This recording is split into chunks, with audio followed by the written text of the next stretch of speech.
Hey folks, welcome to Fat Off the Bone, and we very seldom do this in the house, but I have put my recipe up for dry rub. I've had several people ask about it, so I figured I'd just make a batch. You can watch the video, and then at the end I'm going to video the actual recipe for the dry rub. But basically, there's no secret here. In its most basic form, if you're going to make a dry rub, especially for pork, you're going to want equal parts brown sugar and paprika.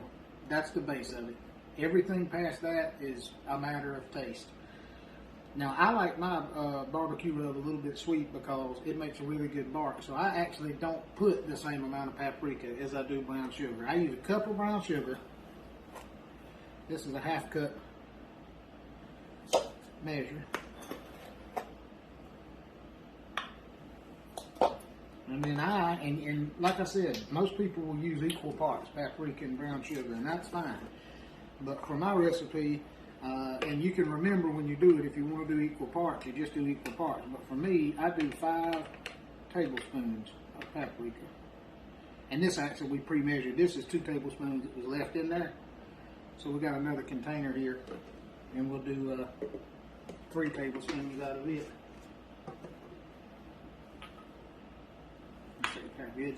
Oh, listen.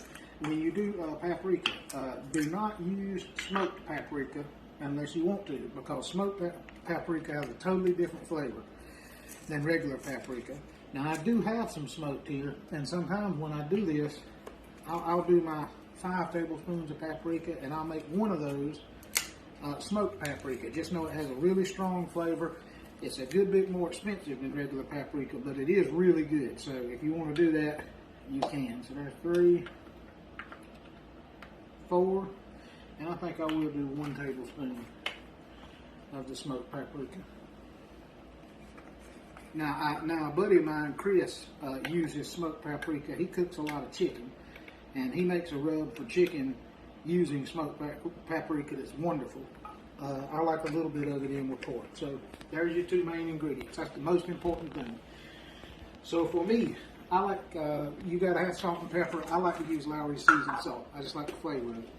So you're gonna use a tablespoon of salt. We're gonna use Lowry seasoned salt.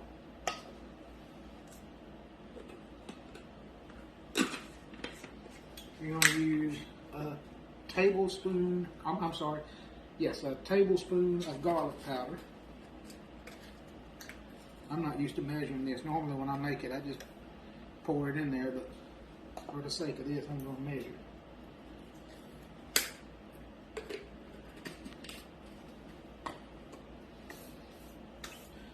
You're going to use a tablespoon of black pepper. People, that's a lot of pepper. No, it's not. Not when you make a whole batch of it.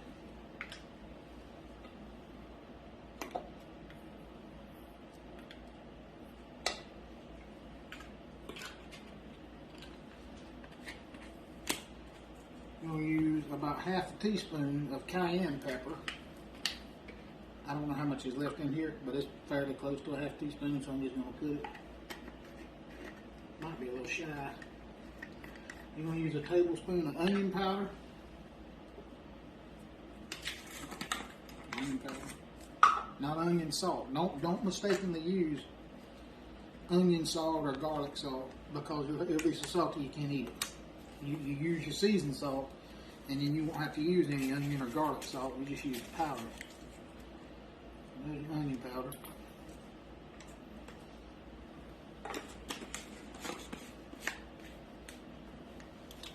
This, to me, is what makes it. Dry mustard. A lot of people don't think about putting this in barbecue sauce. It's exactly what it sounds like. It's dry mustard.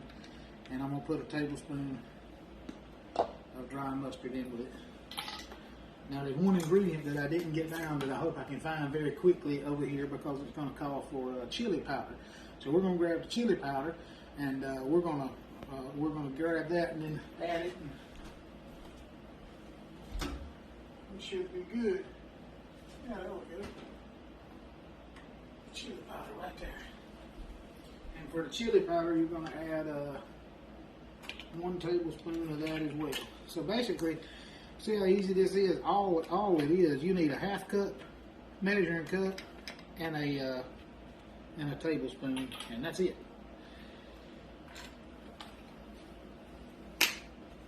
Now, anything that you like other than this, you can just add. It's totally up to you. If you like thyme, if you like, some people will put some herbs in there. Some people put minced garlic, all kinds of things you can do. But the base of the barbecue is paprika and brown sugar.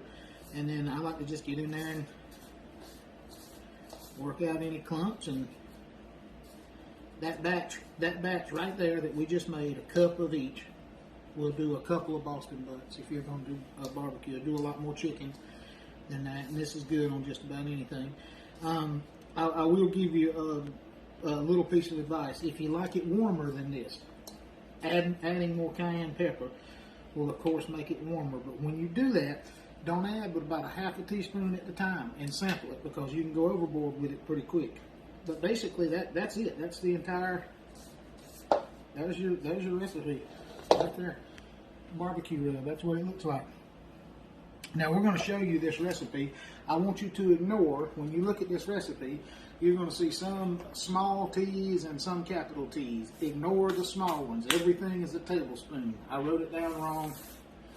Everything is a tablespoon except for the cayenne pepper. That is the only thing that you'll use a teaspoon for. Everything else is just like that.